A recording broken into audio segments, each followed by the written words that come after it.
চাঁদপুর মতলব উত্তর উপজেলায় প্রাথমিক, মাধ্যমিক ও উচ্চ মাধ্যমিক শিক্ষার গুণগত মান উন্নয়ন, শিক্ষার্থীদের পাঠদানে দক্ষতা বৃদ্ধি এবং শিক্ষা কার্যক্রমকে আরও কার্যকর করার লক্ষ্যে উপজেলার সকল বিদ্যালয়, কলেজের অধ্যক্ষ, প্রধান শিক্ষক ও সহকারী শিক্ষকদের অংশগ্রহণে এক শিক্ষক সমাবেশ ও আলোচনা সভা অনুষ্ঠিত হয়েছে।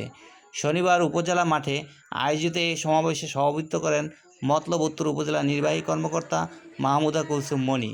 অনুষ্ঠানের প্রধান অতিথি হিসেবে বক্তব্য দেন চাঁদপুর ২ আসনের সংসদ সদস্য আলহাজ ডক্টর মোহাম্মদ জালাল উদ্দিন এমপি। বিশেষ অতিথি হিসেবে বক্তব্য রাখেন মতলব উত্তর থানার অফিসার ইনচার্জ মোহাম্মদ কামরুল হাসান। বক্তারা বলেন, একটি উন্নত শিক্ষিত মানবিক জাতি গঠনের প্রধান ভিত্তি হল মানসম্মত শিক্ষা।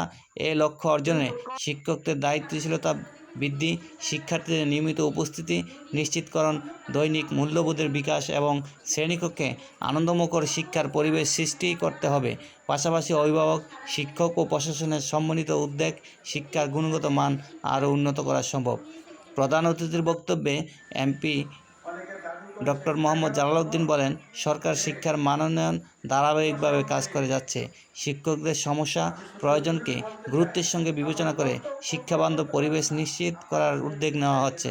তিনি শিক্ষার্থীদের দক্ষ, সুশিক্ষিত আদর্শ নাগরিক হিসেবে গড়ে তুলতে সকল শিক্ষকের নিষ্ঠা, সততা ও আন্তরিকতার সঙ্গে দায়িত্ব পালনের আহ্বান জানান।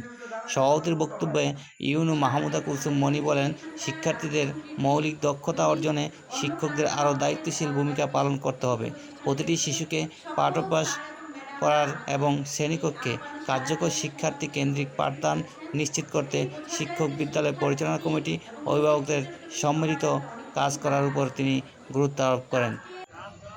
এ সময় উপজেলার বিভিন্ন সরকারি, বেসরকারি বিদ্যালয়, কলেজের অধ্যক্ষ, প্রধান শিক্ষক, সহকারী শিক্ষকরা উপস্থিত ছিলেন। সবাই শিক্ষার মান উন্নয়ন, শিক্ষার্থীদের উপস্থিতি বৃদ্ধি, শিক্ষার কার্যক্রমকে আরও গতিশীল করা এবং একটি শিক্ষাবান্ধব পরিবেশ গড়ে তুলতে বিভিন্ন দিক নির্দেশনা প্রদান করা হয়।